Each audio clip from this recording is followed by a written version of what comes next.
I'm so late. Hold on, guys. Hold on. I did not oversleep. This is not the face of me oversleeping. I didn't just wake up. I might have just woken up again. Hello everybody. Hello. My voice is gone. I just need to bring some water.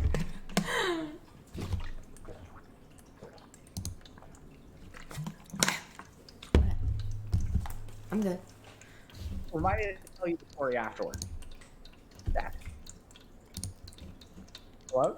Hello? Wait, is my camera working? Nope. Okay, hold on. Now it's working. Interviews. Now it's working. Hey, Dr. K. Hey, I don't know what to call you. Oh, you can call me Yuna. Yuna. Okay. Yeah. Awesome, Yuna. Hi. Hi, how are you? I'm really good. I'm so sorry I'm late. I think that's okay. Really? It's not a big deal. Okay. Yeah. It gives me, sometimes it's a weird, it's sort of like a weird blessing in disguise because I get to actually hang out with chat for a little while, which can be a lot of fun. You're so nice. I literally woke up 5 minutes ago. Yeah. I slept through my alarm. Yeah, that happens. I'm sorry. Okay. That's okay. You seem really, maybe embarrassed or something about it. Oh, yeah, a little bit. And how can I reassure you that you being late is really not a big deal? Oh, no, I believe you now. Okay. I believe you. Okay, cool. So, Yuna, if you need a minute to wake up, I don't know if you want to grab a cup of coffee or something. I'm awake. No, I'm awake. I'm awake. Okay. Yeah. And so, just a couple things. So sometimes we'll have a quick call with people before they come on stream, just to outline that, like, if there's anything that you don't want to talk about or anything you don't feel comfortable talking about. Sometimes we'll give people an opportunity to set that boundary. I know that, we didn't have that chance. So I just want to tell you, if there's anything that you feel uncomfortable talking about, you can just say so. If I ask you any question that you feel like is out of line, that's totally fine. Just let me know. Mm-hmm. I'm also going to try to pay attention to things that may make you feel uncomfortable. Yeah. And then I may ask you for permission to continue. Okay. And I may even say, are you sure you want to continue talking about that? Because it seems like there's some emotions coming up or something like that. Okay. Is that okay? Yeah, sounds good. One other thing is that it seems like... Okay, cool. What are you excited about? Talking to you. Okay. What do you want to talk about? Oh. Now I'm nervous. My issues. Okay, that's a scary word. I have a lot of issues. Okay, what are your issues? So many issues. Okay. I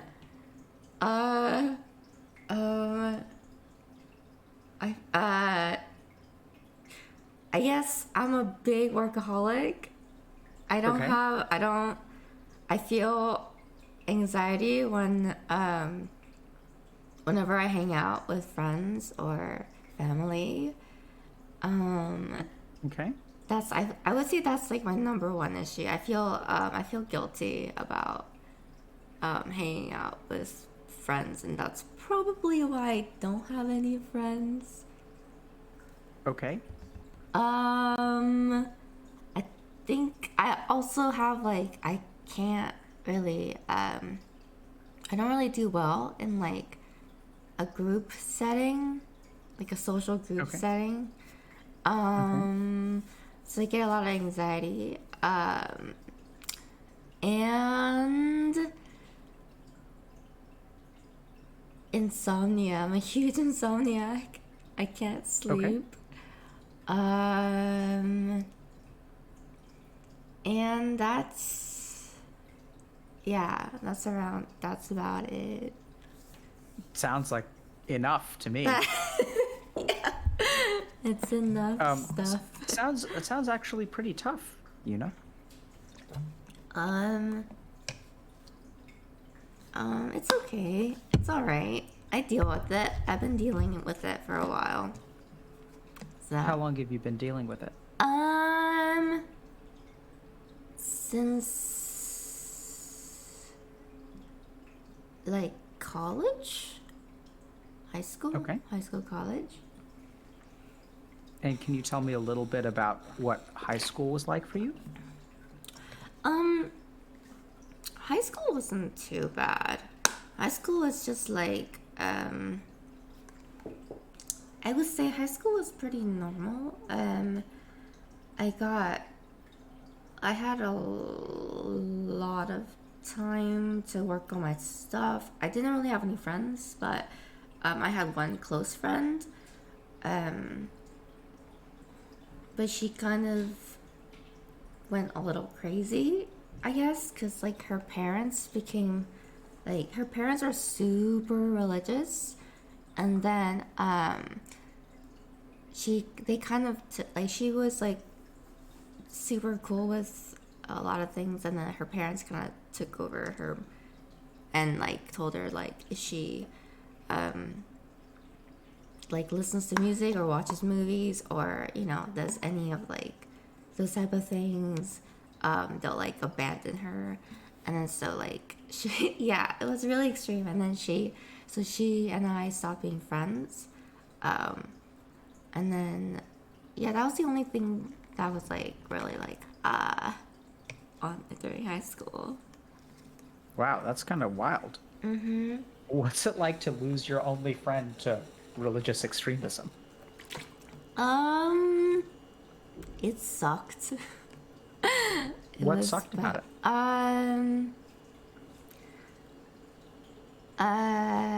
Well, because she was like the only person I could talk to about things, so like, losing her, kind of sucked a lot. Yeah. Have you lost people before? Yeah, I had another best friend, but she had to move because of visa reasons back to Japan, and then when she moved, she like never spoke to me again, which was weird. But yeah. And so can you help me understand? So it seems like you usually have maybe like very few friends that are very close. Uh-huh. And what's your understanding of kind of how that happens? I'm sorry, what do you mean? So when I think about high school, like I was not very popular by any means, but I had, a little gang. Oh, nice. And I think about, I think that, most people in high school have sort of a gang or a clique, and they certainly may have particular friends that they're very close to, but I'm not really hearing that you really have a social circle, like even in high school. No, I never had one. Do you have a sense, like, did you have like a social circle like when you were younger than high school, like middle school or? No, my childhood was really bad. Like when What do you mean by that? So when I was in elementary school, so I was born unlucky kind of in Korea. So when you're born close to the lunar year in Korea, your age is like +2. It's weird. And okay. So then the kids get an option to go to school early. So my parents decided that they wanted to like further my education faster. So they put, Sure. So life is a race. Yeah, so they put me to school early. Back then, Korea had like capital punishment.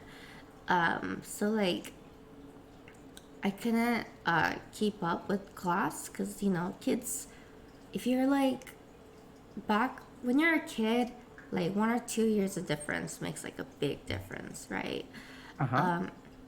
So I couldn't keep up with like homework. I couldn't keep up with like answers in class. I was like the smallest out of all the kids, And so like whenever we would get something wrong like multiple times, like the teachers would like bring us up and hit us with like a wooden stick in front of like all the kids. But because like I couldn't keep up like 99% of the time, I was always like shown and hit. Oh no, okay. Wait. So this is like first grade too. Hold on. Okay, hold on. So you know how I said that there are going to be some things that may come up because we haven't talked about. This is fine. Yeah. Because I talked about this like in stream before, so this is fine. What are you feeling right now? That I'm sensitive. What does that mean? Because I'm like tearing up a bit. Is being sensitive a bad thing? No, it's just annoying. What's annoying about it? Because I start crying. And what's annoying about that?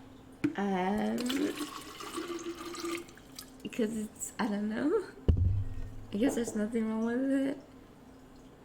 There's nothing wrong with what? Crying. Then why do you feel annoyed? What does that word mean, annoyed? Because I'm an easy crier. So like when I talk about emotional stuff, I tend to like cry. I understand that you do that.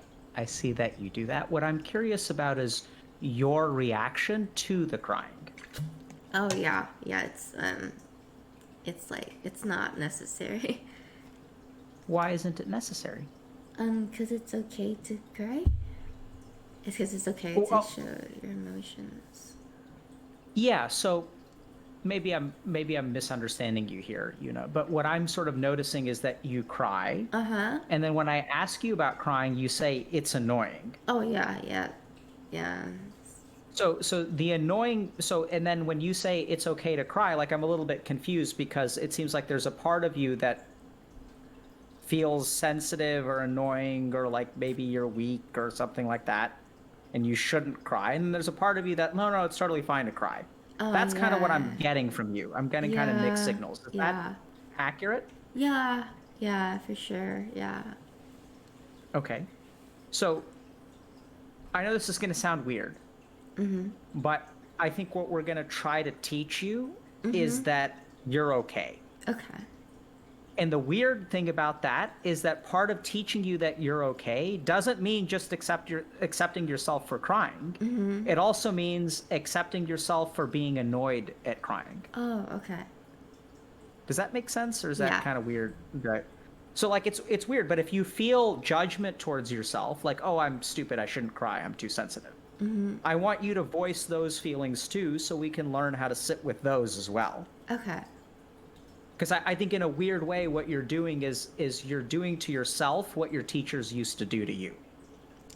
Yeah. You say yeah as if that makes sense. Can you explain that to us? So like you're basically saying like punishing myself by making myself feel like it's not okay to cry or Exactly. Is that what you think you may do sometimes? Yeah. A lot. I think so too. I think maybe being a workaholic has something to do with that too. What do you think? Yeah, probably. Yeah. All right. So we could kind of go back to the story, but like first of all, that's like that sounds shocking and very difficult to go through as a child. Yeah, cause what would happen is like how kids learn from adults. Yes. So like when the teachers would like hit me, like the other kids like during playtime or whatever would just kind of gather up and hit me too. And so like it kind of so that was like my elementary school experience. And then like and then my dad got a job in the US and I was taken away from like my parents didn't know about any of this because I never told them. And what's your understanding of why you never told them? Well, what would happen is like my parents would be called to school, and my teachers will tell my parents that I'm not doing so good and that I'm not very smart and I'm kind of stupid. So like my parents decided to like put me through like arts, like direction of art, because they thought I was like too dumb to like learn. Get a real job. Yeah. Yeah. I well, I don't know why I didn't tell them. I think I just thought that everything that I was doing was just wrong. So, like at that time. Do you ever feel that way now? That sometimes your mind just kind of feels like everything you're doing is wrong? In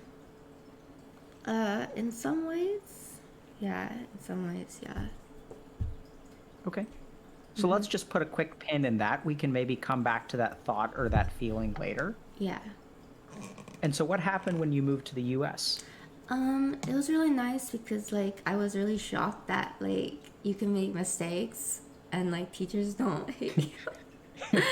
And like other kids don't bully you, and like that was not allowed.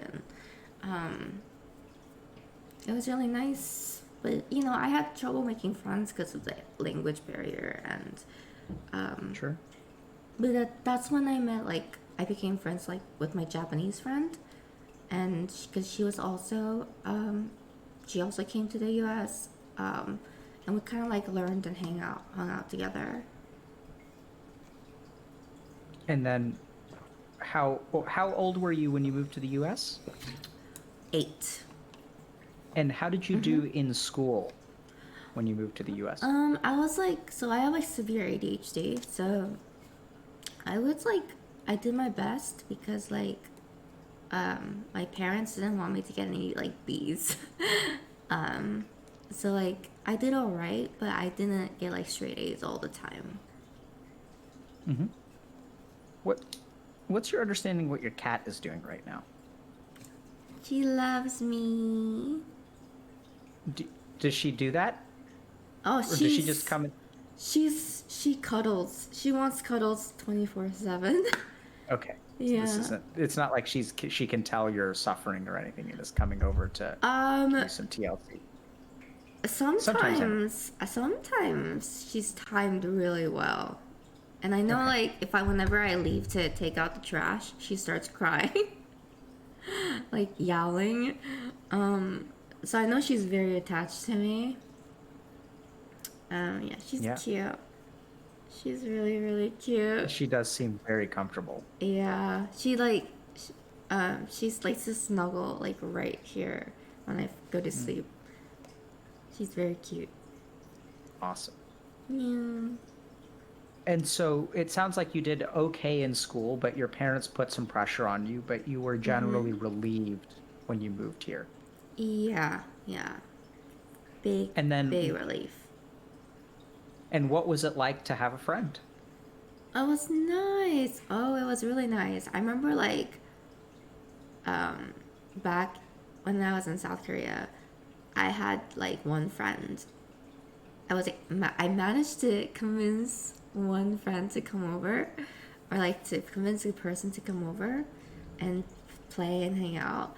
And I had so much fun. And then when that person left, I cried so much during like that time because it was like, and then, so now when I had a friend who came over all the time, it was awesome. And when did your friend leave to Japan? Like in middle school, like end of middle school, I would say, like mid or end. I can't remember exactly. I think middle of middle school, because I had another friend that I was really close to, but she also moved. So she was Seems like your friends always leave you. Yeah. Yep. Is that funny? No, I laugh when I laugh when I feel sad sometimes. Like it's like my go-to. I laugh when I'm awkward. Really... I laugh when I'm sad. sometimes I laugh when I'm pissed off. It's like my go-to It's very protective, isn't it? state. Yeah. What do you, so you know, what do you think about that sort of like growing up and having your friends like, because here's kind of what I'm envisioning. So first of all, you know, you were taught early on that you suck, right? Like Yeah. that's what I'm hearing. Like Yeah. your teachers used to like Yep. you were put into a situation where like you were, you know, the deck is stacked against you. Yeah. Um, and like it sounds really, really hard, but you were taught this lesson, and I didn't occurs to me that I was a little insensitive to say that, but honestly, that was the best way that I could encapsulate like what I Mm-hmm. imagine a child like that feels like. Mm-hmm. Where your teachers would like publicly shame you Mm-hmm. and sort of tell you again and again and again that you're not good enough, you're not good enough, you're not good enough. Yep. And then furthermore, the other kids would be like, "Oh, she's the one who's not good enough and we're supposed to hit her." Okay. You Yeah. know, and so you were taught that other children were like not people that you could connect with. Mm-hmm. And then you managed to find a friend, you know, another little awkward immigrant who maybe has language barriers, and you can connect to her. Mm-hmm. And then she leaves and then never talks to you again. Yep. And how did you feel? Like, what thoughts went through your head when she left? And not just when she left, but when she didn't. Well, I think back then, cause I'm 30. I'm turning 31 really soon. So like back then, it was hard to communicate outside of, cause like there wasn't social media. There was only email, right? And she didn't have like a number or cell, but she did give like me like her dad's email. Um, and I wrote her and stuff, and like her address, but I just never got like a response back.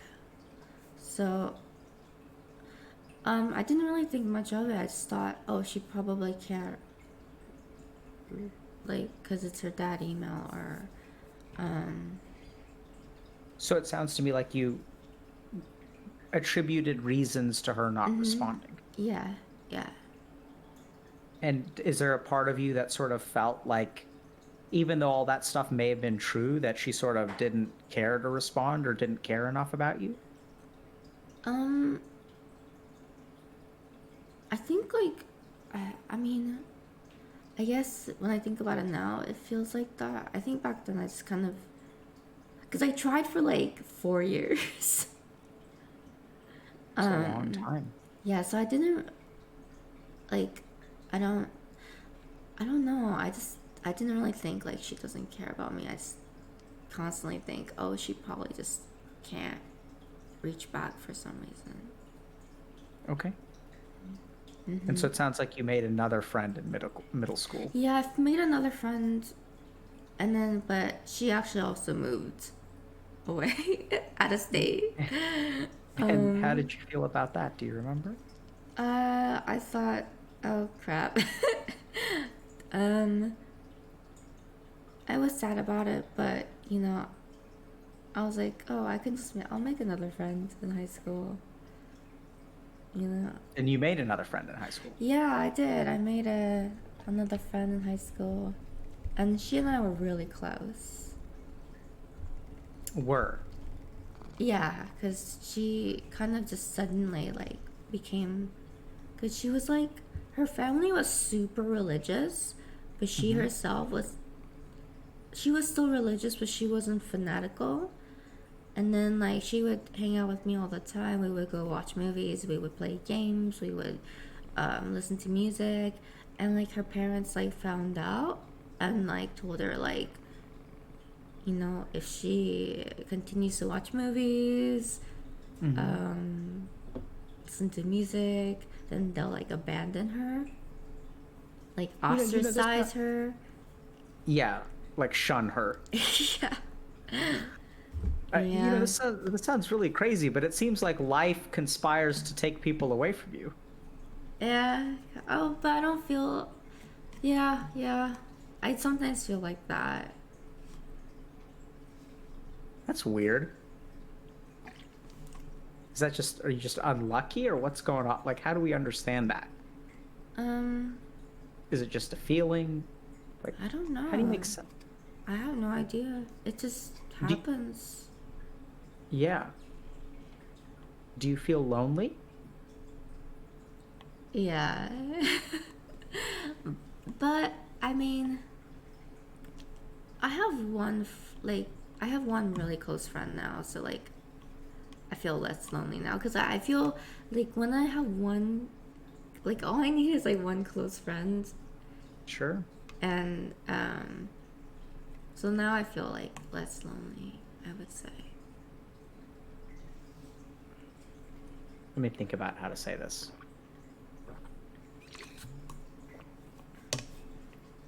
I can see that you can survive with just one close friend. Yeah. And at the same time, I think it's really sad when people can grow accustomed to being okay with the bare minimum of what they really deserve in life. It's actually one of the saddest things to me. Really? When people get used to it. Yeah. Oh. What do you think about that? So I should make more friends. I mean, Do you want more friends? I do have friends. Like I have I do have like, but I have like one close friend, and then I have like friends that I can hit up sometimes. Now, because I made a lot of streamer friends. So yeah, it's. But I also feel bad because I don't have a lot of time to hang out with a lot of them because I'm too busy working. Sure. Yeah. Can I think for a second? Yeah.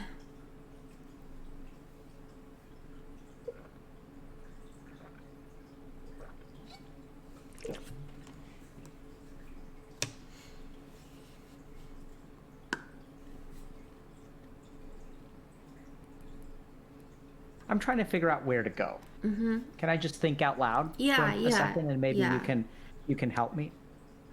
So first is that, like, we can continue talking about your feelings and trying to explore where things come from, and how you feel and what you think about stuff. You asked me an interesting question. You said, should I make more friends? And so that is that's kind of like a problem solving sort of thing. So like, I don't always give people advice. I don't tell people that they should do X, Y, or Z, because I mean, who am I to say? I mean, and my gut reaction to that answer is like, it can be hard to have just one friend because life circumstances can take people away from you, right? Yeah. And so there's a part of me that sort of says you should diversify, so that if someone has something going on, then like, you're not stuck friendless for a while and forming one connection. But that's just sort of, it's an intellectual answer. I don't know that you should make friends. I think it's like, that's a question for you to decide. Yeah, I see. And then there are a couple of other things. So we can kind of continue talking about friends and stuff like that. We can switch gears, but I think it's all going to come back to this, because I think it didn't, I mean, I don't know why, but like, it feels to me like, growing up the way that you did is going to significantly give you social anxiety. Yeah. And so, we can talk a little bit about what social anxiety feels like in the moment. What is it that keeps you from making friends? Why is it that you make sort of one friend at a time? Like, how does that happen? And why doesn't that number become two? And I suspect that has something to do with the way that you interact with them, not the way that they interact with you. That you probably do certain things until you find a friend, and then you stop doing those things. Like, because then you have a friend. Like, what do you mean? I'm not sure. That's why we can kind of talk about that. Okay. So I'm because it is weird that like there's got to be a reason why you have one friend at a time, basically. Like, that can't just be coincidence. It has to do, Yeah. I'm going to sort of use a completely like different kind of random and maybe inappropriate example, but like, sometimes I've worked with people who have a lot of affairs, and it's like, it's not a coincidence that they keep having affairs. It's like they're doing something to put themselves in a particular situation where they create a particular kind of social situation. And in your case, I don't think it's just like there's like just randomly one person that you can connect with. I think something happens about, once you make a friend, you probably like either you start spending a lot of time with them so you don't have time to make other friends, or since that's enough for you, you stop eating because you feel full. Or not full, but you just don't feel hungry enough. Oh, I see. Yeah. What do you think about that? It's interesting. I never thought about it that way.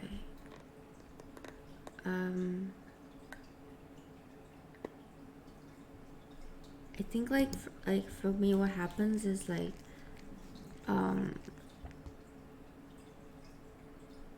I put like I work a lot because like it's where I feel like the safest. Yep, And we're gonna get to that in a second. Good, I'm glad you realized that. Saved up a lot of time. yeah, and then and like I think I choose to have one friend because with this friend I don't feel anxiety when I hang out with him because he lets me work when I'm hanging out. So like I think I'm trying to figure out my reasons why like I only choose to have one friend at a time.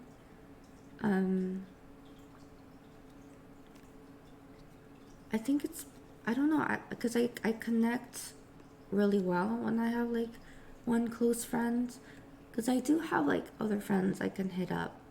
I think it's just that whenever I play games or I'm away from my work fully, I get really anxious to go back to working. So like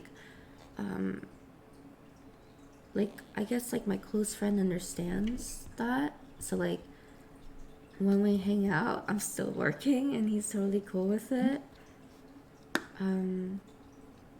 I also find myself being really curious, Yuna, and this is definitely a boundary that we don't have to talk about, but I'm really Yeah. curious about your romantic relationships and if you've had them. Um, And that some people aren't comfortable talking about that, so I think it could be informative, and our goal here is to help you understand yourself. And at the same time, I can imagine that you of all people would be quite private, so I want to steer clear of that if you don't want to talk about it. yeah, I can talk about. Let me think. Let me think. Think about it for a second. Yeah. Um. Yeah, I guess I don't know if I want to get into. Makes perfect sense. Yeah. I think we have a lot of stuff, a lot of other things that we can talk about that'll be very productive. Yeah. So let's talk about the anxiety of being a workaholic. Like, help me understand what you mean by anxiety when you're not working. When I'm not working and I'm like doing something else, like playing games or socializing, I am like, I feel like I have this like I don't know why. I know it's not right, but I feel like I'm wasting time because I'm like, oh, but I have to do this. If I can get this done or and then but I don't actually actively think this. I just feel it. What do you feel? Like like impatience, like You're there's pointing to your stomach. yeah, like I don't know how to explain it. It's like when you take a lot of caffeine. It's like I don't know how to explain it. It's I feel anxious. I like tight. Do you remember what you? This is going to be kind of a weird shot in the dark, but do you remember what? Did you know when you were growing up in Korea that you were going to get called on and that you were going to get the answer wrong? Yeah. Did you see it coming? Oh yeah. Always. Do you remember how you felt when you saw it coming? Scared? Is that the way that you feel now when you feel anxious? Yeah. Yeah, I would say. Yeah. How similar is the feeling on a scale of 1 to 10? 10 being exactly the same, 1 being It's completely similar. different. I would say it's similar. It's not exactly the same because back then it was scarier. Yeah, so I think what I'm hearing is that the quality of the feeling is the same. The intensity of the feeling is Yeah. lower. Yeah. And the more you work, the more the feeling goes away. Yeah. Yeah, I just feel safer when I'm working. Yep. And so I know this sounds kind of weird, but like this is going to be a real stretch, okay? So if it doesn't make sense, totally my fault.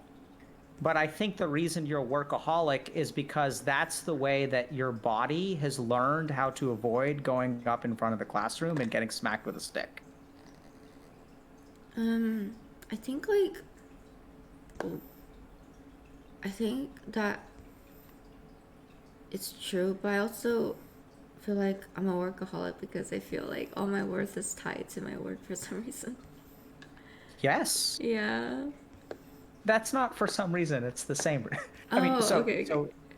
right? So like let's Yeah. think about this. What was your worth tied to when you were growing up? Me answering questions, right? Your performance, right? Yeah. Yeah. And so you were taught that you were like not a good human being because your performance is bad. Yeah. And now, like, when your performance is bad, how do you feel, Really, really, really, really, really, really, really bad. Do you feel like you did when you were up front in front of a classroom? And The quality is the same, like you were saying. Definitely not as intense. yeah, sure. Yeah. And at the same time, you used a lot of reallys there, Oh yeah, that's true. right? You're like really, really, really, really, really, really bad. You're right. That's true. Oh my gosh. Yeah.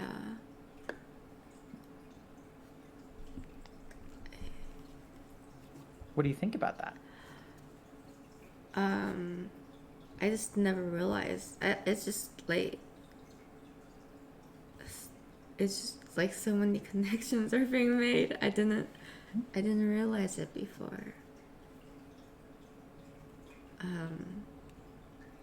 What do I think about it? You could It just sit for a second and makes process, but yeah, or you can say something, whatever you want to do. um it makes sense. Um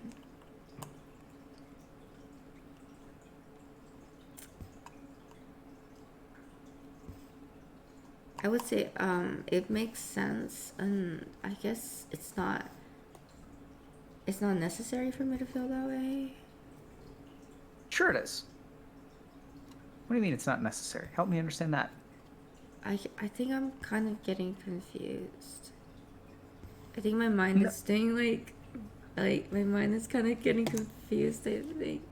what are you confused by? Um I just said something that was kind of weird and contradictory. So if that's confusing you, that was the intention of my statement. oh, no, I'm trying to figure out like how I feel about it, but I don't feel good about it.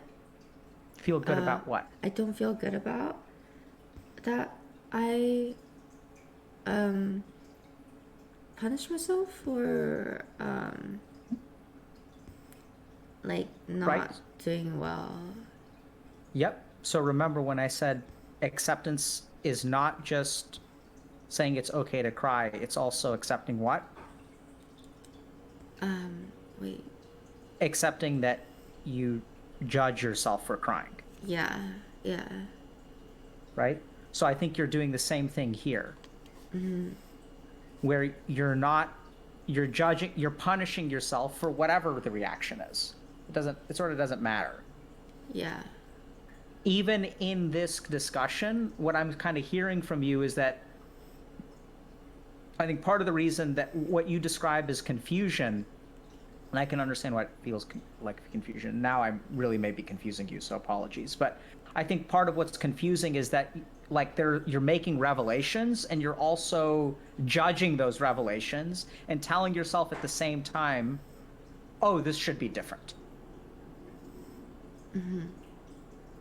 Is that going on? Um y- yeah, I would say so. And what are you saying about yourself that should be different? Tell us what should be different about you. Well, I feel like I should, um, I guess I should just not feel that. I mean, I guess I should just not feel like I'm judging. Like I shouldn't judge myself. Yep, but that in and of itself is you judging yourself for not judging yourself. Oh no, I don't know what to do. Exactly. That's the point. That's the point. No, Okay. you're good. That's what you do about it. Like, you see, like, it goes on forever. Yeah. You can judge yourself for not judging yourself for not judging yourself. You can like, it just keeps going on forever. Yeah. And so that's why I'm pointing it out to you, because as long as you judge yourself, like, as long as there's any kind of judgment towards yourself, it's never going to work. It's actually the same thing that has put on a mask. But it's the same lack of acceptance and judgment towards yourself for not being good enough. And you see how quickly it moves? It's like, oh, you should be more accepting of yourself. How dare you be less accepting of yourself, Yuna? That's a judgment. Yeah. Right? And so this is what happens, is there's a part of your mind that when you feel kind of insecure or anxious is going to tell you, Yuna, you need to do better. Yeah. And even in this conversation, it's like, it's telling you, like, oh, you know, like, you need to be less confusing. You need to be able to listen and understand what he's saying. Like, you're going to be judging yourself constantly, whereas you're doing great. I can guarantee you, if there's any communication problem in this conversation, it's totally on me, because I can be really hard to talk to. What do you think about that? I just drank. No, you're awesome. I think you're really easy to talk to. I think you're right. I shouldn't judge. You're doing it again. Oh my god. Okay, wait. I don't know what to do. Yeah, I know, it's really confusing. It's really confusing, right? Yeah. So this way, like, I know it sounds weird, but at the very beginning I said it's okay to judge yourself. So wait. Because Okay. if you say it's okay to judge yourself, you're not judging yourself for judging yourself. You're accepting yourself. Okay. I see. See, it's weird. Yeah. And it feels really foreign to you. Like, you don't know how to do that. You don't know I how don't to know how to do that. How do you do that? It's really confusing and it's hard, trust me. Yeah. Right? Because as a kid, you were taught how to judge yourself. Yeah. You were judged by your teachers. We haven't really touched on parents, so we'll probably steer clear of that, but you're probably judged by your parents, because all of our parents judge us. You know, you should do art because you're not smart enough, etc.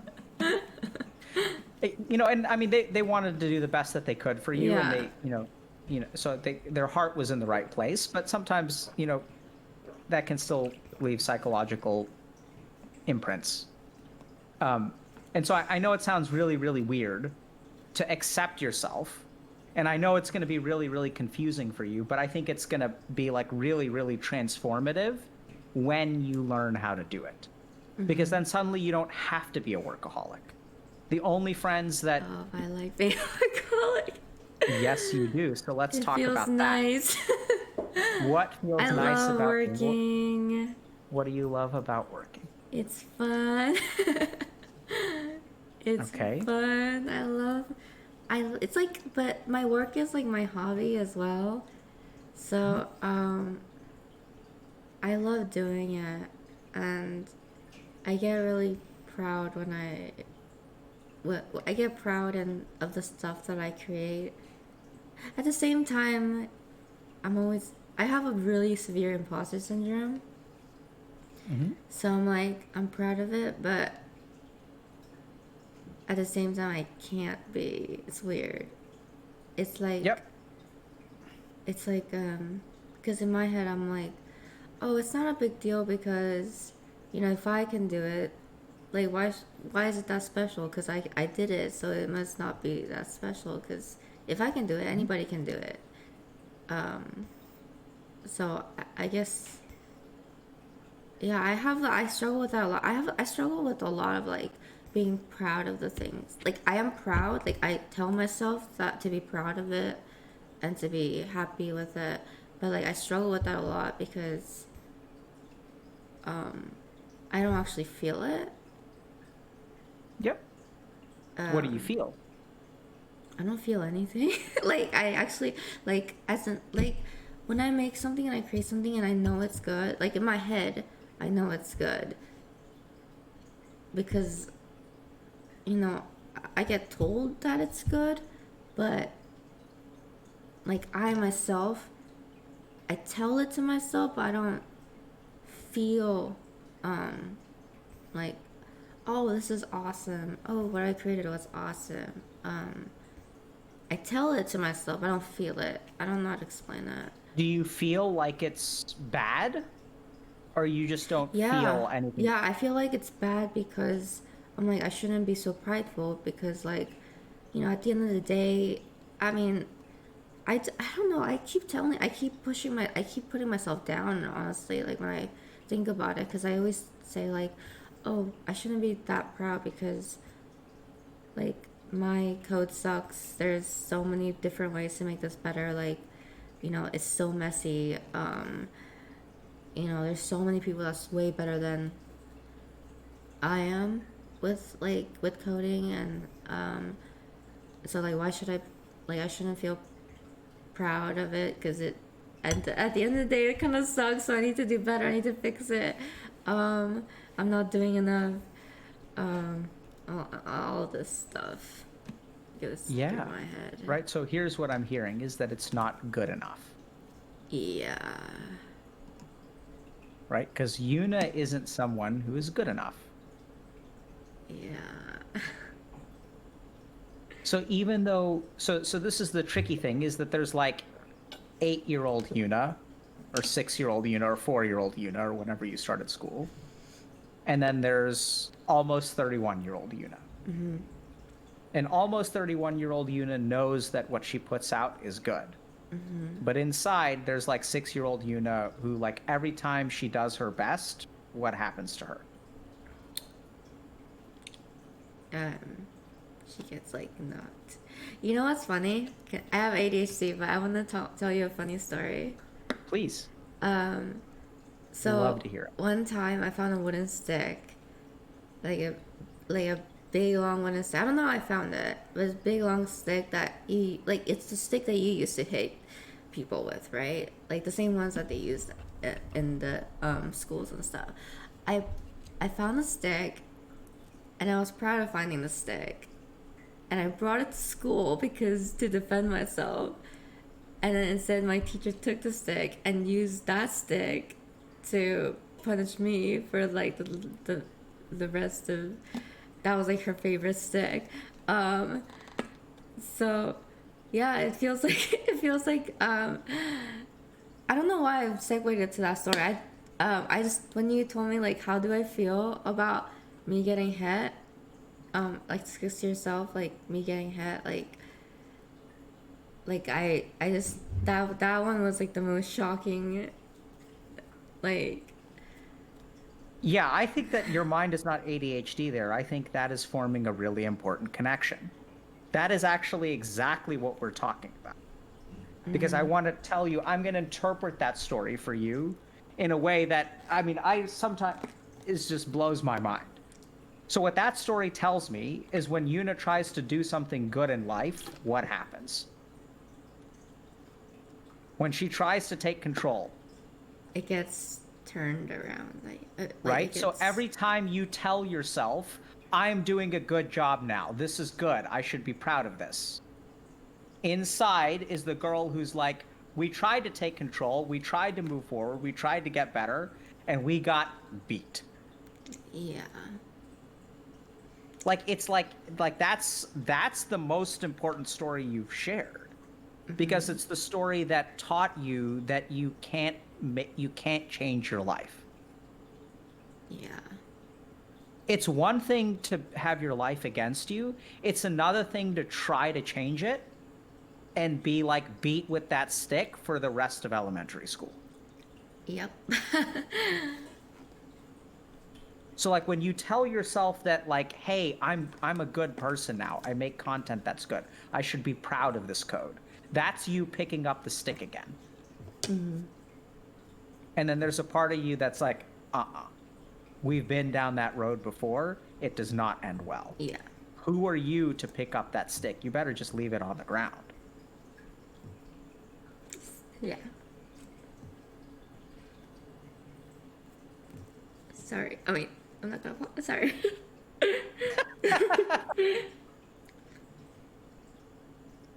No, so what I want you to say is I'm sorry for crying and it's okay for me to be apologetic for something that I shouldn't be apologizing for. Just cry, just sit. You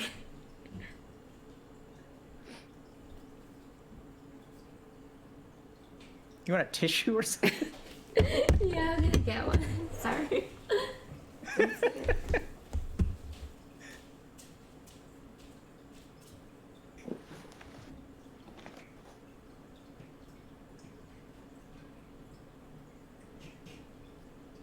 Let's see if she figures this out. Okay. Okay. I'm just gonna stand up for a second. Okay. So before, it's just to feel you. So before we had our interview, you know, I was telling you I like to connect with Twitch chat. Yeah. So someone asked a question in chat. What should you do when someone starts crying? And then I was telling them that you have to learn how to sit with it. And then someone in chat was like, "Can you stand with it?" And I was like, "Yes, you can stand with it too." Anyway, it's just a little.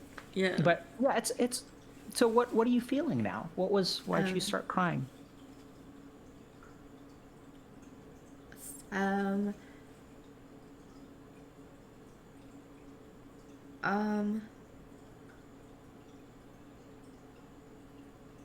I felt sad, and then I felt embarrassed, and then I felt,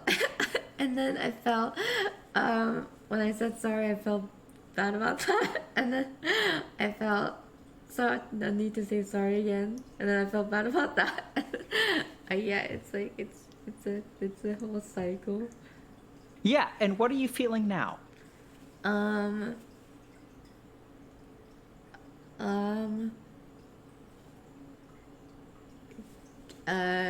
Giggling. Yeah, right. So I think so. You know, you asked me earlier, what do I do about that? And this is exactly what you do about it. Laugh about it? You kind of like, huh? Yes, absolutely, right? Right. So like you sort of like recognize the absurdity of it, and then all you can do is sort of laugh. You don't fight against it. You don't try to change. You're just like, oh, look at how crazy that is. That's ridiculous. and that's actually the first step. So there's a funny kind of tradition in Zen Buddhism that when Zen Buddhist masters become enlightened, the first thing that they do is laugh. Yeah.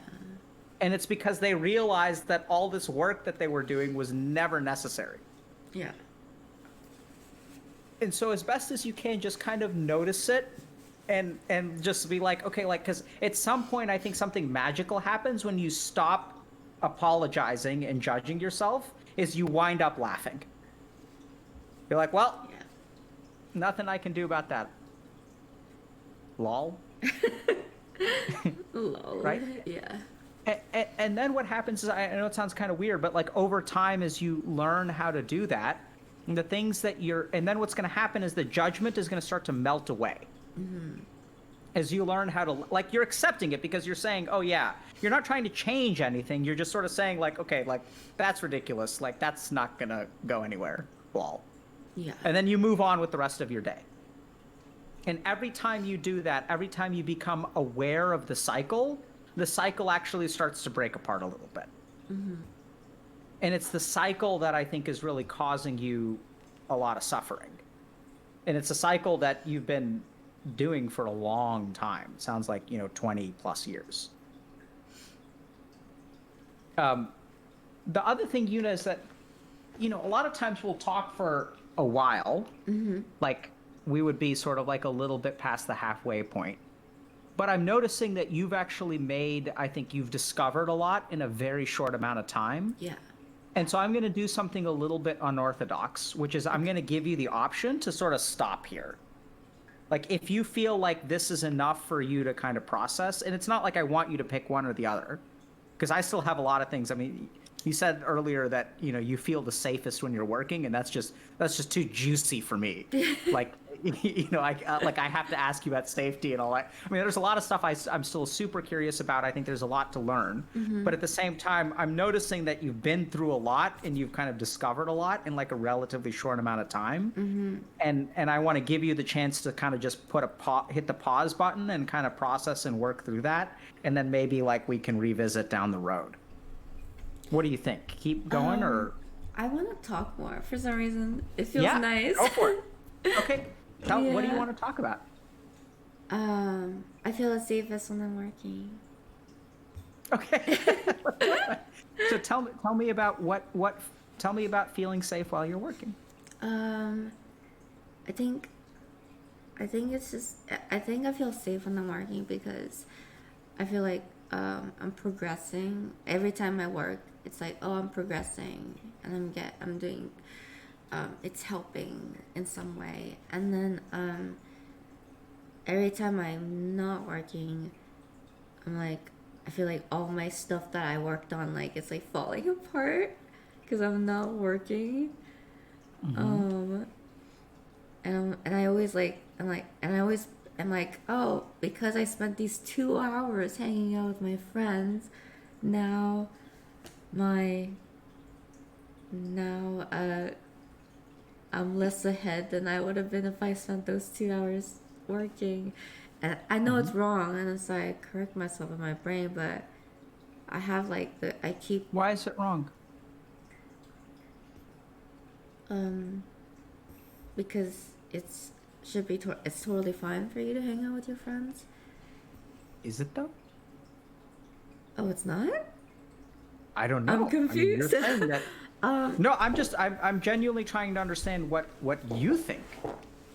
Um, Like, because I mean, every time you hang out with your friends, you're falling behind. I thought, like, you could be working. yeah, it's like logically I know like it's totally okay to hang out with your friends, but like my negative spiral like my negative thoughts always like kind of like go in, and then I start, and then I always feel like that weird feeling in my stomach, and then um like once I'm back working, once I'm back progressing, then I feel like better. And I have this issue like with not just friends but with family too, where um like I feel bad about spending time with family. Like I want to. Like I always have this desire when I'm working. Oh, I want to spend time with my family. I want to spend time with my family. And then when it gets to the spending time with my family, I start feeling like all of that again, and then I'm no longer like there paying attention, you know, and I'm just like, I need to work. And it's like, it's really weird because like in my mind I'm like, oh no, I shouldn't feel this way. It's not right. But like I can't help feeling it. Mhm. And then when I get rid of that, It sounds really like you're kind of stuck. Like, if you work, then you're kind of missing out on your family. But even if you try to spend time with your family, your mind automatically goes to work and doesn't even let you enjoy time with your family. yeah, that's the same type of thing I feel with friends as well. Like, um, you You know, mentioned guilty earlier when you were hanging out with friends. Is that what you mean by guilty? guilty. Guilt is like when you feel like you're when you did something wrong, right? And then you feel bad about Yeah. it. Mhm. Yeah, I think so. I think It this is was. the feeling. How do you feel when you hang out with your friends? Um, Anxiety, wanting to go back to work. Also feeling like I'm not doing I'm not doing a good job at performing. As a As a friend, you mean? likable person, as a friend, as a caring person. Yeah, I judge myself a lot. I'm noticing. Yeah. Yeah. Why do you think that is? Um,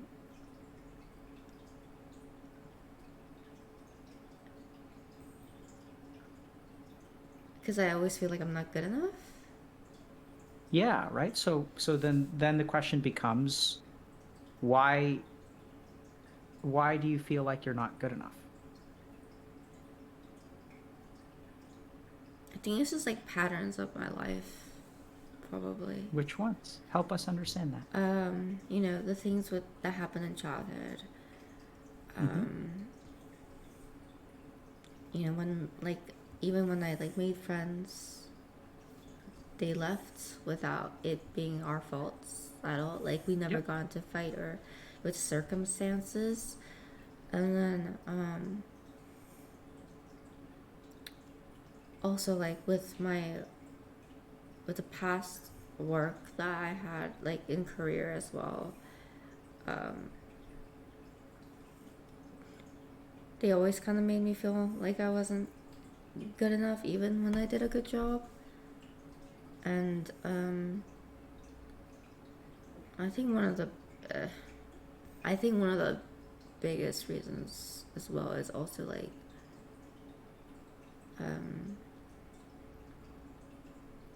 I guess I had some relationships that made me not feel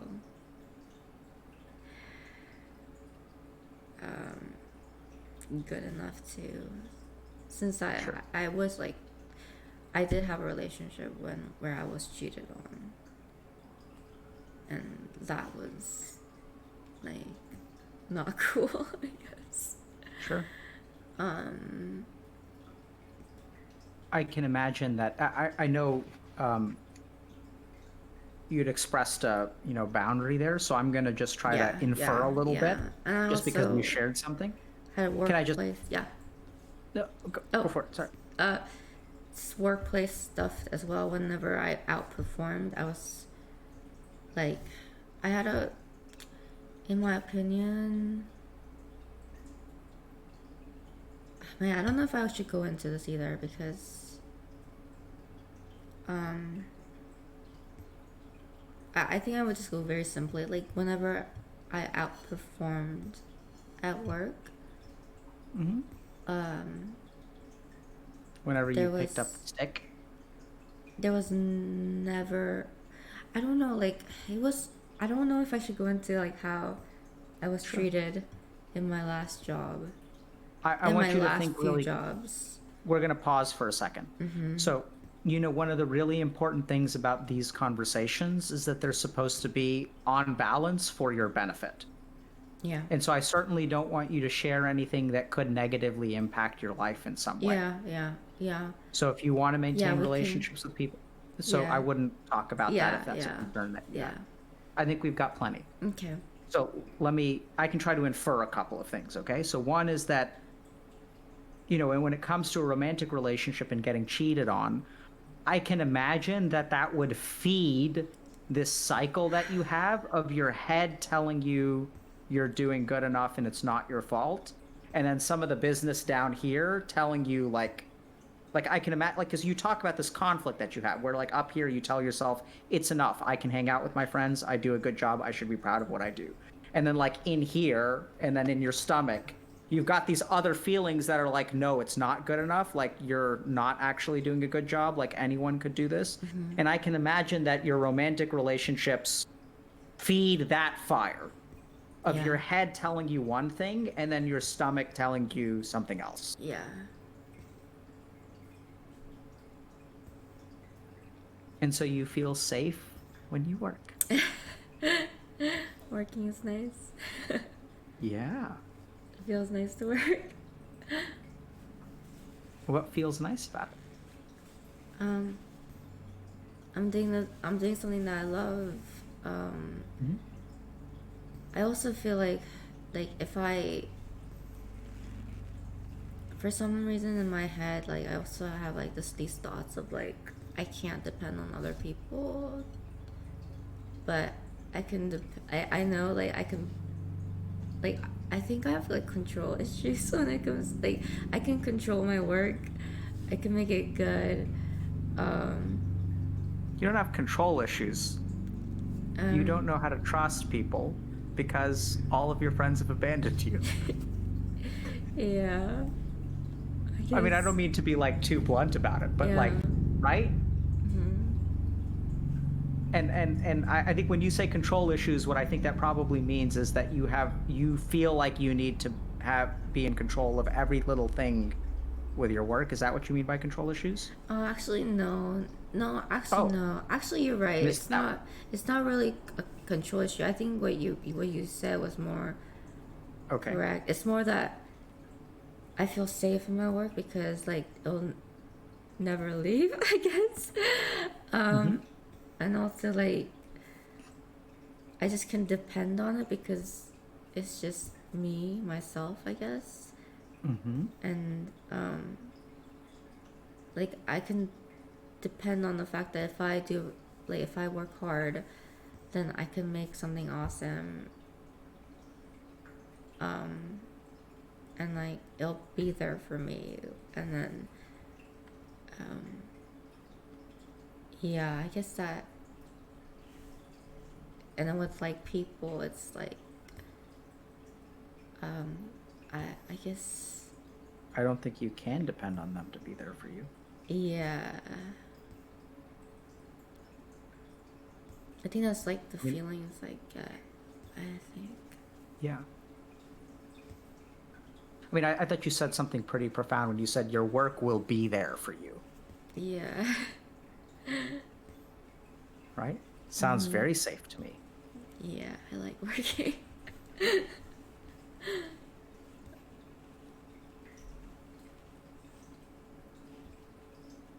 Okay, so let me ask you a quick question. So, you said earlier that it feels good to talk. So Mm-hmm. I don't know if I should ask you more questions or share like maybe a little bit of a hypothesis or try to explain to you what I'm hearing. What do you think would be better? Oh, I would love to hear your thoughts. Okay. So I think it's tricky because I think you're one of these people who genuinely enjoys their work and finds it gratifying. Yeah, yeah. And it is doing things for your psychology that I think are holding you back.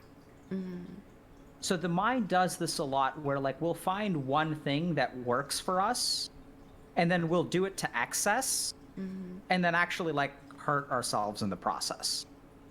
Like for example, I like playing video games. And if I'm not careful, I really genuinely love video games. Like I think they're so much fun and I really enjoy playing them. And but if I'm not careful, what I like about video games is if I have a hard day at work, I can play a game and have some fun and relax, get some dopamine, spend time with my friends, and it's like a genuinely like positive and fun experience.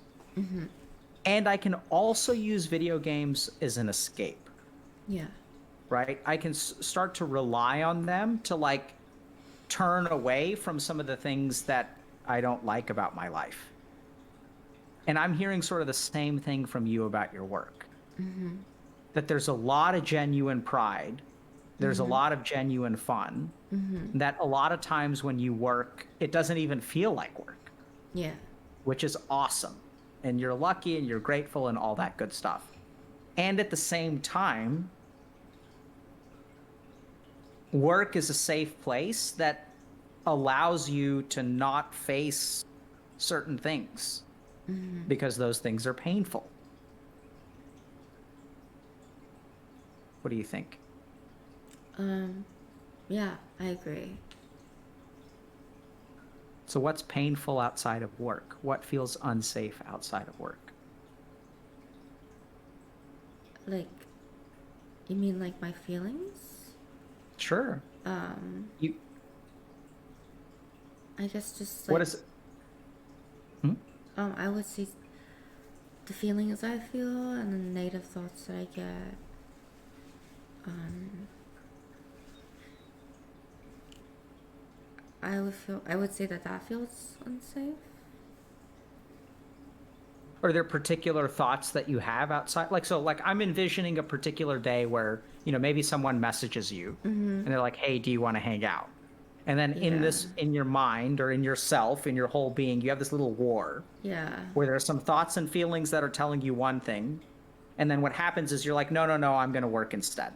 Yeah. And then like everything kind of calms down and you feel safe. Yeah. So what was it that scared you back to work in that moment? I usually think whenever someone asks me like, "Hey, do you want to hang out?" I go to like my work first. I'm like, "Oh, I really do want to hang out, but I have to do this, this, and this, and this, and this. If I don't do these things, then I'm gonna feel bad about it. And I know that when I'm hanging out, I'm just gonna be thinking about those things to do and feeling bad about it. And then but then like in principle or like logically, I'm like, but I should hang out because it's good for me. I guess because like the feelings that I get, I don't want to, even though in my mind I'm like, you should.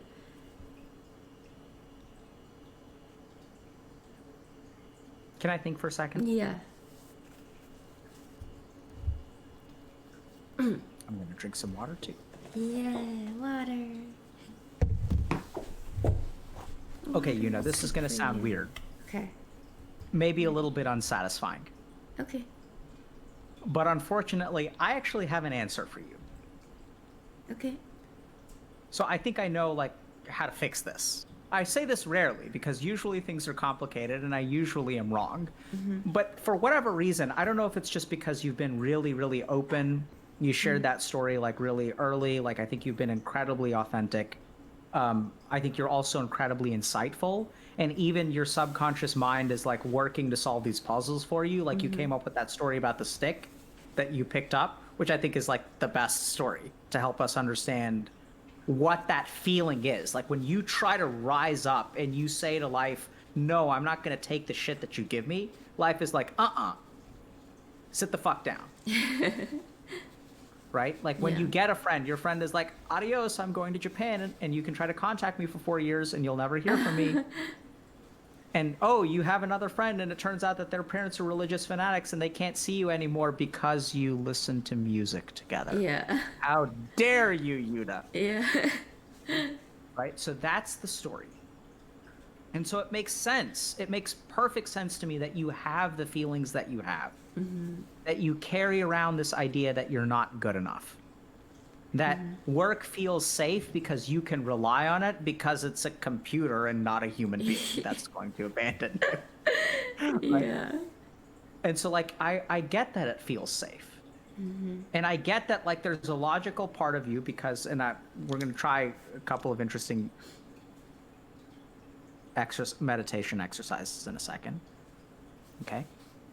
But I think basically what I see is that you have these negative feelings and you're being controlled by them. And by controlled by them, I don't mean that like you're crippled with depression. What I mean is that you'll do anything to avoid those negative feelings. And you try to push them down through logic. You try to convince yourself. You tell yourself, oh, I should go hang out with these people. And when you go hang out with those people, then those feelings come up. And then like you can't even benefit from hanging out with people. And so if you go hang out with people, the feelings are going to come up, right? Yeah.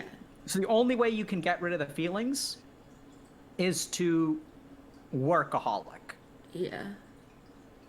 And there are going to be other things that I think also get rid of the feelings, which oddly enough is going to be like really judgmental towards yourself. I think they actually make the feelings go down, which I know sounds weird. What do you think about that?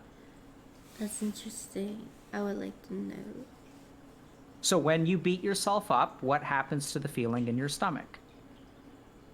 When I beat myself up? I'm not sure. What do you mean? I know it sounds weird. We'll explore that down the road. Okay. But anyway, let's not worry about that for now. Oh, okay.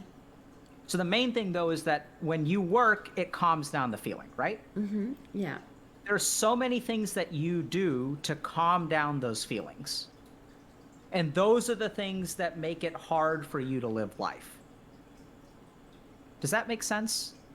Like Yeah. you exclude portions of your life because spending time with your friends and family brings those feelings up. Yeah. So it's the avoidance of that feeling that keeps you from living life. Because you can live life with the feelings, or you could forget about life and be a workaholic, and then you don't have to worry about the feelings. Yeah. So oddly enough, your answer is very simple. You have to just learn how to sit with those feelings and accept them. See, if you can tolerate that feeling, it no longer needs to control you. I see. Yeah. Okay? So now I'm going to try to evoke those feelings in you. Are you ready? Okay. Okay, and we're going to teach you how to sit with them. Okay. And I'm going to teach you a meditative practice that will like help you work through them. Okay. And I suppose I should ask for permission first because I said I'm going to do this thing, but I don't know if you really want to do this. Yeah. You want? Yeah. Okay. I assumed you were, but at the same time, you seem a little bit like, oh shit. That's what I saw in your eyes there for a second. How are you feeling? I'm curious. Okay. Sit up straight. Okay. You can cross your legs if you want to. Can you sit cross-legged? I'm good like this. Wait, Okay, do I like this? Like Yeah, you can sit. Well, just your back should be straight. oh, okay, like this. I That thought feels. do you mean like the this thing? Or do you mean Yes. Yeah. My feet are gonna show. Oh wait. Okay. Here. I guess that's. I don't know what the significance of that is. No, because the TOS says you can't show feet. Oh, that's Oh, the another TOS says thing. Oh my you can't god. show feet on Twitch? I have TOS PTSD. Okay, I don't know about any of that, but if the TOS says you can't show feet, then don't show your feet. Wait, can I talk to okay. you about this? This is real Sure. PTSD. Recent PTSD. Okay, TOS PTSD. This is the first time I've ever heard of TOS. They didn't teach me about this at Harvard Medical School. Yeah. So, I think another big. Okay, so like, I've been banned on this platform 3 times. Okay. And so I'll talk about the second and the third bans. Okay. Because it's legit. It's a legit. I dream about it. I dream about this, but like, okay, so the first ban was because I had this feature. I programmed this feature that I thought was funny, where I said $1 for D. So when someone sends me $1, a letter D will pop up on my virtual character's phone, and I thought it was I thought it was a funny joke because, you know, like, you get the joke, right, Dr. K? $1 for D meaning $1 for dick? Okay, so the joke is like, because $1 for D is like, it's like kind of, it's funny because like you think it's like a dick pic, but it's just a letter D that pops up in your phone, and it's like, Okay. haha, it's funny. Anyways, it was supposed to be like a funny joke thing. But I got banned for that, and the reasons was that I was soliciting pornography, and Soliciting pornography. that was the reason. Something on your lip, maybe. Can't tell. Oh, I was soliciting pornography, and then, yeah, that one really cause like, that one I think really like messed with my brain, cause I don't know, I don't think I was soliciting pornography with the joke. I thought I was soliciting a joke. But I think like in my mind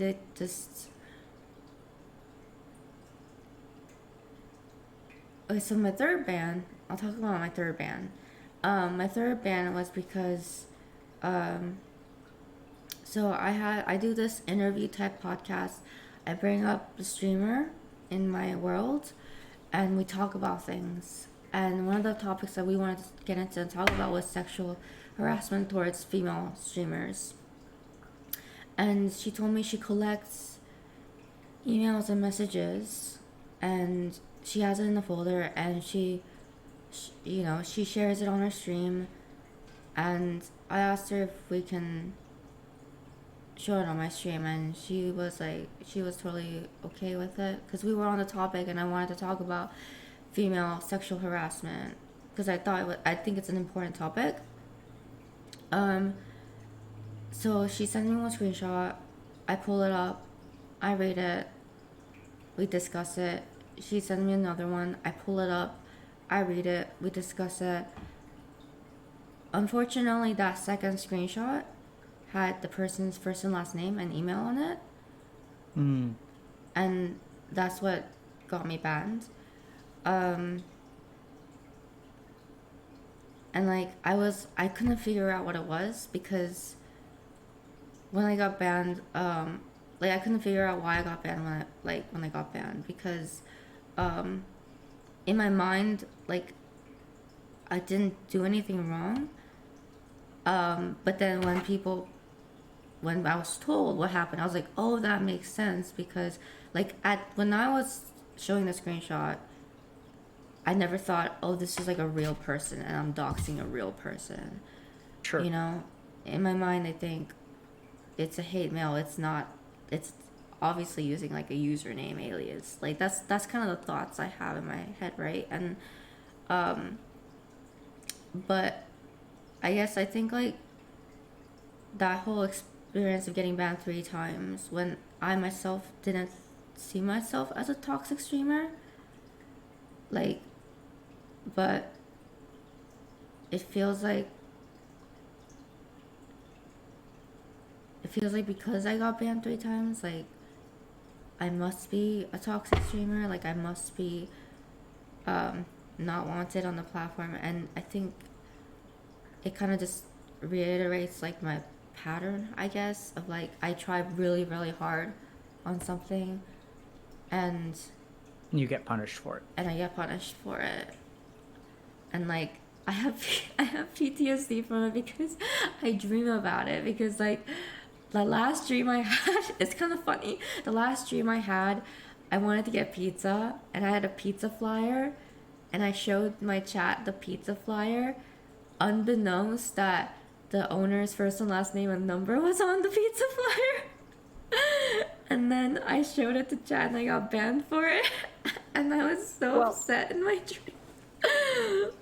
So, I'm gonna have to be honest with you. So first of all, It's just so people are aware. Okay, so I don't even know what to do with this, but let me give this a shot, okay? Okay. First is, I've never heard of TOS PTSD before, but it sure as hell sounds like a thing.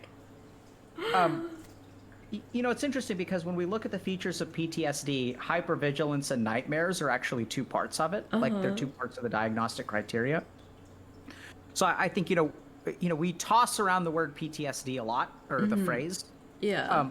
I think, I haven't sort of said this yet, but that's so bizarre that you're talking about TOS PTSD. But if, you may actually, I don't know if you see a mental health professional, but like, depending on what's going on here, like you may actually want to get evaluated, because in the event that you actually have, because you seem to be saying I really have PTSD over this, and I know it sounds kind of absurd, but that, just the little parts that you've mentioned, do make me think that it warrants getting an actual evaluation. I've never heard of something like this before. But there are treatments if you have real PTSD. Yeah. And if you like think about it a lot, and it's kind of intrusive in the nature of its thoughts, if you have nightmares about it and things like that, like, I know it sounds so bizarre. It's so silly. I know it sounds so silly. But yeah. Go ahead, sorry. No. It's just I feel like it's so silly, because like the pizza flyer story. Like if I talk about it, it's funny. Like it is a funny story. Like why would you dream about that? But like, so it kind of also makes me feel it just makes me feel really silly and yeah. So I want you. Again. I want you to really hear what I'm saying because Yeah. you feel silly and stupid, and this is the first time during the conversation where I'm telling you that this could be a real thing that warrants actual mental health treatment. Okay. Right? So I'm telling you, like, I know it sounds bizarre. I mean, it sounds bizarre even to me. Yeah. But the whole, so one of the actually interesting hallmarks of my clinical experience of working with PTSD is that frequently people think that things are silly or stupid to the outside world, but it affects them in a really profound way. Yeah. Right. And the most simple example I can think of is like people in abusive relationships where they're like, oh, it's like, I know this is silly and stupid. I feel so dumb, but my partner hits me every time, I don't make the food right. Yeah. I'm so stupid. It's so silly. And that's like actually what they'll say. And so I know it sounds bizarre, but this is the kind of thing where, first of all, I'm a little bit deer in the headlights because I don't quite know. I have to think about that for a little bit. I feel like it's a whole other can of worms. I do see what you're saying in terms of like there's a common theme here about you trying to assert yourself in some way, and you kind of get punished for it. Yeah. At the same time, it does make sense to me that you got banned if you accidentally. Yeah. Sure, it's an accident. And this is also where like we have to be a little bit careful because you have this complex within you that sort of thinks that you're not good enough, and this is just, and it can take advantage, or it can use this TOS kind of stuff is like fuel for its, like energy for beating you up and judging yourself. And at the same time, I think that part of understanding the appropriateness of the ban is in recognizing that the reason that you're not banned, or the reason you were banned is not because you're a toxic streamer, or, I mean, arguably that could be viewed as toxic. It sounds to me like it was a genuine mistake that Twitch appropriately sort of says, this is not acceptable behavior and you need to be super, super careful about this. Yeah. So this is also where, from a behavioral standpoint, I kind of think about, especially temporary bans, and I don't really know because I don't talk to Twitch, and maybe I'll feel differently, inevitably. I guess it's one day I'm going to get up and I'm going to walk out. I mean, I'm not wearing socks or shoes right now. I wear flip-flops. And so if I leave the room, I guess my feet are going to be No, that's visible. fine. That's okay. It's unless they interpret it as being sexual, but like most people won't. Okay, It's so only, I'm it's not. only when it's interpreted as being sexual that when it gets. So I mean, this is another discussion. I guess I'll have to ask our account manager. But like, so I'm Indian, and I sit in yoga postures. Yeah. And as part of my culture, we do not wear shoes or socks really in the house. Like Indian people go barefoot a lot. Yeah, you're fine as long as it's not being interpreted as being sexual. That's the. So if I sit in a yoga posture, like Padmasana, which is the lotus posture, which Buddha sits in, is meditating, and you could see his feet in all the statues about Buddha. Do you think that's something I can get banned for? But if you were a sexy, hot lady that was like, that had a lot of booba and, Booba means boobs? yeah. If you were a sexy, hot lady with boobs, maybe. Like, that's fine. It's all about interpretation. Like, okay. Yeah. I mean, I get it because you got to keep the Coomers at bay. But, I was just okay. Thank you for educating me because I sit cross-legged on stream. I mean, like I'm sitting cross-legged without socks on right now. It's just you can't see them. But okay, so it's just, I guess it's about the sexuality of it. Yeah, it's the sexuality of it. And I mean, I was advocating that you sit cross-legged, not out of any sexuality, but just I know. for the same reason that I sit cross-legged, is because I think it's a good meditative posture. I know. Don't worry. Yeah. Okay. Yeah. Anyway, so I'm gonna have to think about this TOS PTSD thing. Can I have some time to process? Like, I'm serious. I'm not trying to meme about it. It's just so silly. Like, I don't know. I have like for example, like when you were telling me to get mental health checkup for PTSD, my first thought went to, will I get banned for that? Because then, you know, will Twitch see me as like a legal threat, and would I get banned for that? No, Twitch is actually very supportive of streamers like taking care of their mental health. Okay. Because then So what like, if they see me as like a legal threat or something? I don't know. okay, so All this is my where like I my can't speak for mind Twitch, but you know we have a my mind like is Healthy Gamer works with yeah. Twitch because Twitch actually cares about your mental health. And so we like literally have a program where Twitch will provide you with coaching through Healthy Gamer. Okay. So if you want to work with one of our coaches who works specifically on issues like imposter syndrome, burnout, and now like I have a meeting with all of our creator coaches today. Yeah. These are coaches who work specifically with streamers and Yeah. content creators. Yeah. So you can sign up for that program and actually like Twitch is paying for it. So they care about your mental health, like very genuinely. Like I'm not saying this because it's an advertisement for them. I'm saying because like Oh yeah. they're Yeah. actually, you know, they seem to care about it and they're working with us in our experience, which is like really positive. And now with in our meeting with our coaches today, I'm going to bring up TOS PTSD and ask them to talk to their clients about, do you guys have PTSD over being banned? Because it sounds like it could be like a common issue actually. I And think if so, we'll try to figure out what to do about it. I think my issue with it is that like it just keeps on making these weird silly things in my brain. Like for example, when like, oh, like, can I get banned now because if I seek mental health like stuff for it, does that make me like illegal? Like, you know how that those connections are kind of silly, but like I make them. Yeah, so I think it's a reasonable connection though. So when it comes to getting mental health treatment, this is what Yeah. I would advocate is that like, you know, that's a private thing. So like like when I say that, you know, there are particular bounds even around this conversation that like there are a lot of things that if I was actually your therapist, I think would be really important to discuss, Yeah. such as diagnostic criteria for PTSD. I would evaluate for that. You know, other things would be like really digging into romantic relationships because that sounds important to me. But like here in a public discussion about anxiety and some of the Yeah. things that happen in your mind, that's not really appropriate. Yeah. I don't think that they're going to think you're a threat. In fact, I think it's sort of like you're taking care of your health, right? Being, Yeah. you know, I really don't think so. I haven't gotten, I mean, I can't speak for Twitch, but generally speaking, the response that I've gotten from them is overwhelmingly positive and supportive. Okay. That they recognize that you guys deal with a lot of hard stuff and they're actually going out of their way to support content creators on the platform. That's been my experience. Yeah. I also know that like Twitch even provides discounts for therapy and something that my account manager sent me. So you have some information there which you can talk to your account manager about. But so I think they actually do a fair amount. Cool.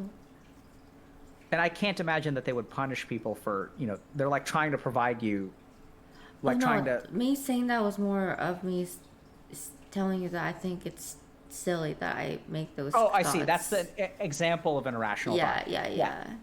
Got it. So I was trying. Yeah, okay, that makes sense. Yeah, so it was just like these irrational thoughts always pop up in my head, even when I'm streaming, even when I'm like making content.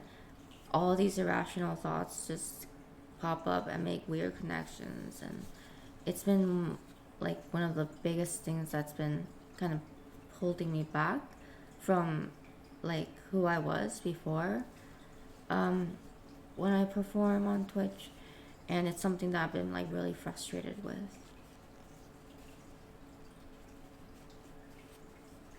Can I just process for a Yeah. second? I'm gonna use the restroom real fast. Okay, don't show your feet. Oh no. Poor dry flowers.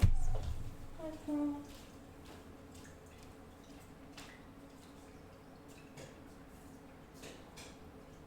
So, chat, is anyone else a little bit offended on my behalf that I won't get banned for showing my feet because apparently I'm not sexy enough? 1 second, sorry. 1 second. Okay. Uh, one second, one second, one second, one second, one second. One second. Just turn off your camera to just second. say.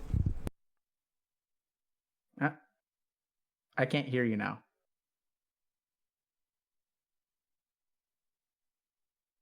Apparently, I'm not sexy enough, chat.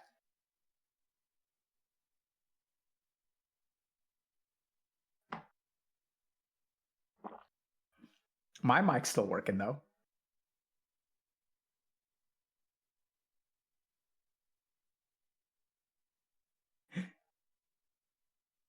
No, I mean, it's weird, right? I guess Coomers will coom to anything. I really don't understand this at all. But okay. I mean, gotta live and learn. And one of the best educational tools on the internet is the ban hammer. If you guys haven't, you know. I still don't entirely understand what a coomer is, by the way.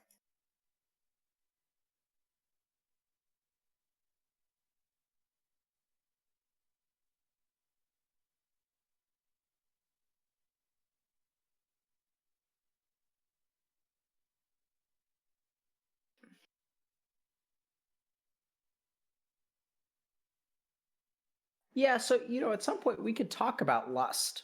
Like, I don't mean like, I mean, because it's, you know, to step back from the memes, but to be all, you know, serious, like the satisfaction of desires and exploring lust and sort of managing some of your feelings, whether it be lust for food, lust for more sexual things.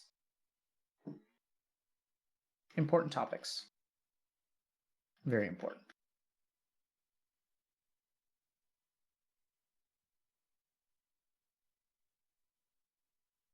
Okay, I'm back. I'm back. Okay, welcome back. Hi. So, I'm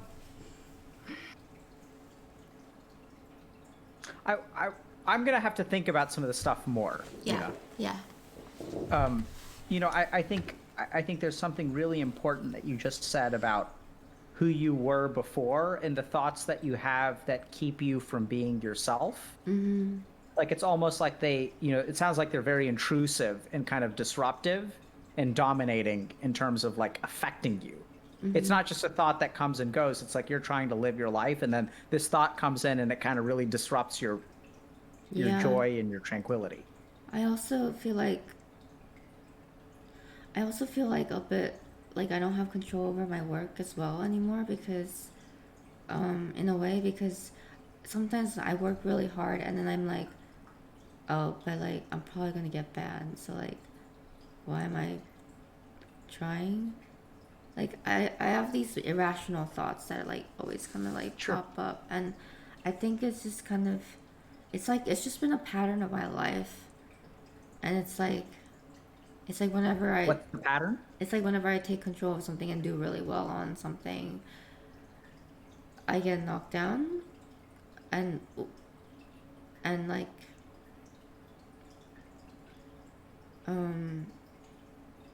it's just, it's like, it's, I recognize like that was like completely my mistake, even if it was an accident, but I just, for some reason, I always get myself into these situations, even if it's an accident, even if I don't mean to do it, that always just kind of like happens. Yeah. So, you know, I think this is really a different topic, because I know this sounds kind of weird, but so I want to, so I think that there are some weird principles from spirituality about getting yourself into situations, and then also learning, so that learning how to not get into those situations. Yeah. And I know this sounds weird, like we're kind of, we tend to take a pretty, like we've taken a pretty psychological approach today in terms of these patterns and what you think about yourself and not being good enough. But I think there are also other dimensions that you can work on this. Yeah. Like in terms of cultivating the right kind of Shakti or energy. That's Shakti, which is the Sanskrit word for energy. And there's certain practices that you can do, certain things that you can do that sort of cultivate a particular kind of energy. And it's not really scientific, really, at all. But I do find that taking that sort of approach about what am I sort of putting out into the world, and being very like thoughtful and careful about that can actually help people. But that's a different dimension. So I think that that's a discussion about how do you avoid getting yourself into those situations, which I think you can absolutely avoid doing. Now, that's the big caveat there, is that you don't really control, you can't really control what the outside world does. You can't control what Twitch chat does. You can't control what Twitch does. But there are certainly ways of cultivating particular things and sort of setting yourself up for success. That's kind of one angle. The second angle is sort of helping you deal with who I am, who you were before, and how these thoughts have really shattered that. How can we help you find a place of like peace and tranquility where you've learned from your mistakes? You're going to be careful about not making them again. And also, like, those mistakes haven't shattered who you used to be. Mm-hmm. Because what I'm really hearing is that they've really remapped the way that you think about situations and the way that like you exist in the world, which sounds very devastating to me. Mm-hmm. What do you think about that? They as in like the situations that happened in my past, right? The thoughts, I would say, really. Yeah. The thoughts that are intrusive. Yeah. I'm hearing that you can't be yourself anymore. Yeah, I think like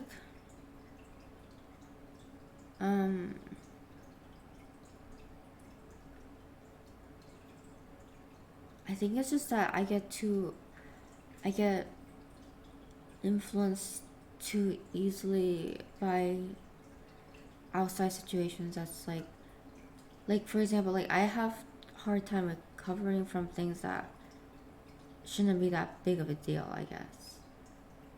Okay. If that makes sense. Sure, it makes a lot of sense. So here's what I'm going to say at this point. So, I think we uncovered a really, really important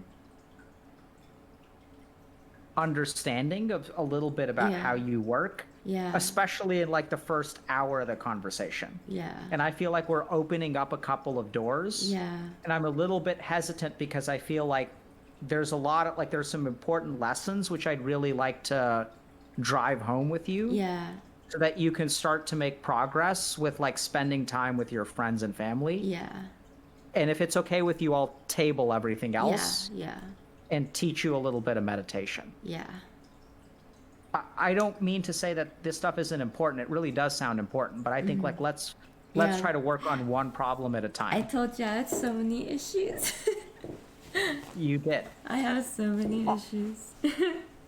Oddly enough, I think a lot of your issues are related. This PTSD, TOS stuff sounds different to me, though.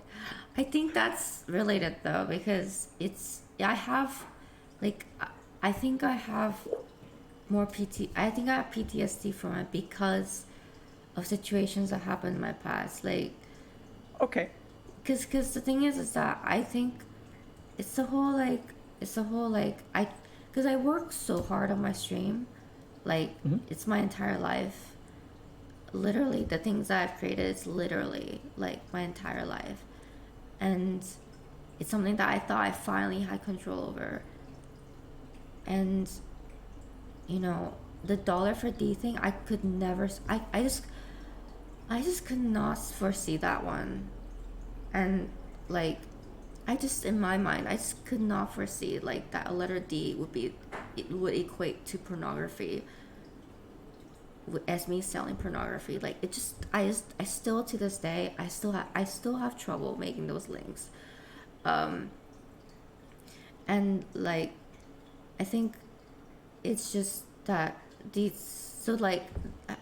in my mind, that situation wasn't really in my control. Like, in my mind, that's kind of how I see it, how I saw it. Sure. And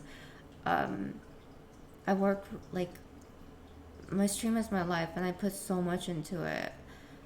And now I'm already on my third ban. And I feel like I just feel like, again, it's probably going to be taken away from me. And so that severe like worry and that severe like just anxiety, I think that's what's causing. I don't even know if it's PTSD. Like, I just have dreams about getting banned a lot, in different situations that I didn't mean. It's always like I do something that I completely didn't realize that I was doing at the time, and then hindsight, they tell me, oh, like the pizza flyer thing. Oh, you had the owner's first and last name and number on there, but and so I think it's just that it's just like a pattern of my life that I've been dealing with, where I, even with something that I feel like I had complete control over and was doing really well in, can be just taken away from me, and will probably be taken away from me, considering all the things that happened. Sounds like it's almost inevitable. Well, that's why I convinced myself, which is bad, but that's just kind of what I convinced myself.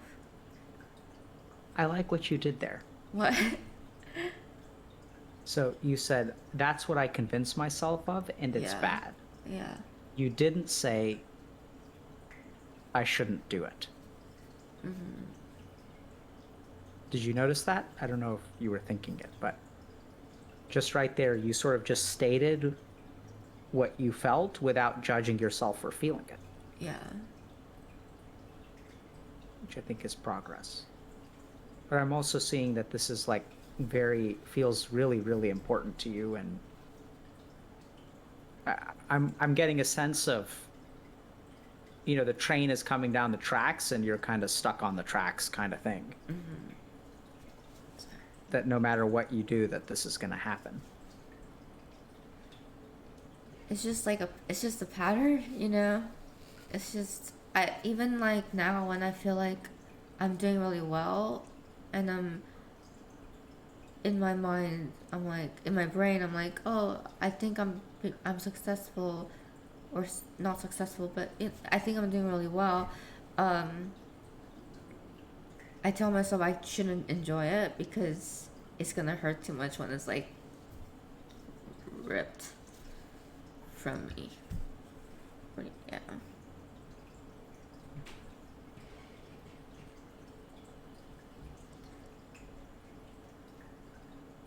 It's hard to live life where your two choices are to try to protect yourself and forego living, or to enjoy yourself and be punished for it. Yeah. It sounds really tough, I kind of just, I don't know, in my mind I just kind of justify it as like, oh, it's good because you shouldn't be that successful. I don't know, my brain works in a weird way. My brain is a weird place. I know it looks weird and contradictory, but one of the things I've come to appreciate about our minds is that they're actually quite logical. They just have their own system of logic, which sometimes we can't see. So I'm going to ask you, in the last few minutes that we have, do you want to continue talking, or would you rather learn meditation?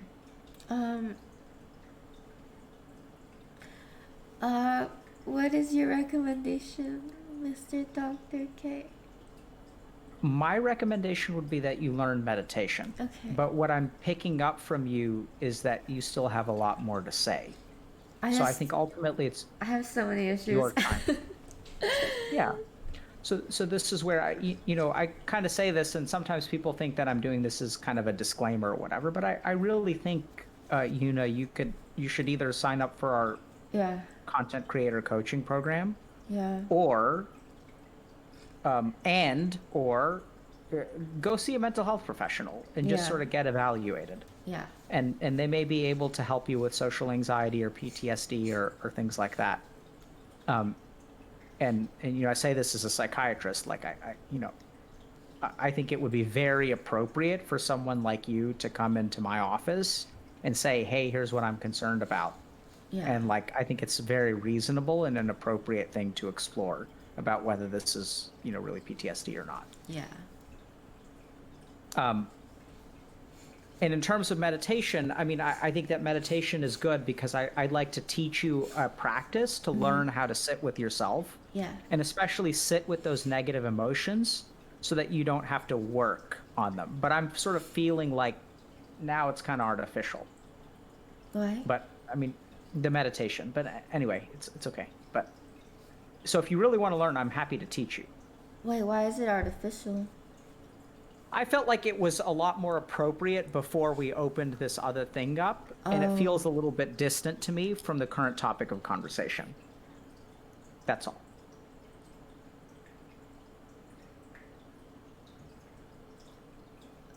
I see. But it is still like the same type of pattern that, right? Same pattern, same thing. Okay, so sit up straight. Okay. Okay. So what do you close your eyes for a second? Okay. Okay. And what do you feel in your body? Hunger. I just realized I'm hungry. Okay. Yeah. Okay, sorry. Yeah. Okay. Really hungry. Okay. Okay. So okay, then we're gonna not do this, okay? Okay, I'm so sorry. This no, there's nothing to I apologize for. actually didn't eat breakfast, and now I'm just like, Yeah. I sit up straight, and then I'm like, oh wait, I'm really hungry. Yeah, so I want this to be a really, really important lesson that I want people to take away. So meditation is wonderful. It's great. All that good stuff. I'm a big fan of it. There's science that suggests it helps with PTSD. It helps with anxiety. And also sometimes it's not the right time to meditate. Yeah. And if you get really, really sleepy when you meditate, if you're really, really hungry, Yeah. rather than, I know it's kind of ironic because what I was about to try to teach you how to do is to, sit with some of the feelings that you've got instead of giving into them. Yeah. Oddly enough, I think you should just go and eat something. Okay. And like honestly, like do what your body and your mind sometimes tells you. Like you have to learn how to resist some of it, and some of it you just gotta eat something. Because you woke up. This has been intense. You've been at this for 2 hours. You've been crying off and on, exploring a lot of stuff. It's very energy intensive. So I'd say just go eat. Okay. I'm sorry. Okay.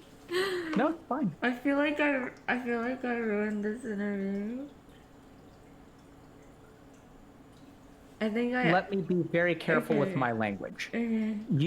I had an expectation and a hope, which you have thrown a wrench in. Is that And one of like, the most, is that Yeah. bad? yes, Oh. but there's a big but. Okay. So this is the other really important thing that I think it's really important for you to learn, Yuna, is that it's okay to ruin stuff. Right? Like this is the big lesson that you've got to learn is like, if your stream is not perfect, it's okay. If you say something with your family, like if you go and hang out with your family and you feel like you're distracted by stream and work and stuff like that, that's okay. So what I want you to do is learn how to be okay. You didn't, like the interview was incredibly productive. I think it was incredibly educational. And all of the important things that we needed to accomplish, I think we accomplished. I had this other expectation because I had a really good meditation technique, but I just don't think sometimes it's not going to work, which is fine. Right? That's life. And that's an important lesson that we have to learn how to let go of our expectations. Yeah. And then like the second time this rolls around, we'll do it again. And then we'll teach you meditation. So remember that life is going to send you some things on its timeline. And like, you just have to respect that. And if you're hungry, genuinely speaking from the bottom of my heart, as someone who's been teaching meditation for almost 20 years, I'd say you need to go eat. Okay. Okay? Okay. Thank you. Are you judging yourself? No, yeah, no. Good. Then you've made me happy and you've made the interview worthwhile. Yay. Okay. So best of luck to you. As I understand, I may actually wind up on your show sometime. So I'm really looking forward to that. That'd be so fun. Yeah, I'm, so I don't know what to expect, but I think we're gonna, do it. yeah, it'll be really fun. I'm Okay, excited. great. Um, okay, cool. So thank you so much for coming on. Take care of yourself, and then let us know if we can kind of support you. If you want info about the coaching program, just let us know. Okay. And then, um, yeah, I mean, I really wish you all the best. I think you can be way happier. You can get back to where you were. I think you can learn how to overcome this like thing that you have inside you, and I think you've actually made progress today. So best of luck. Okay, Thank you, Dr. K. you're I'll most talk to welcome. you later. Bye.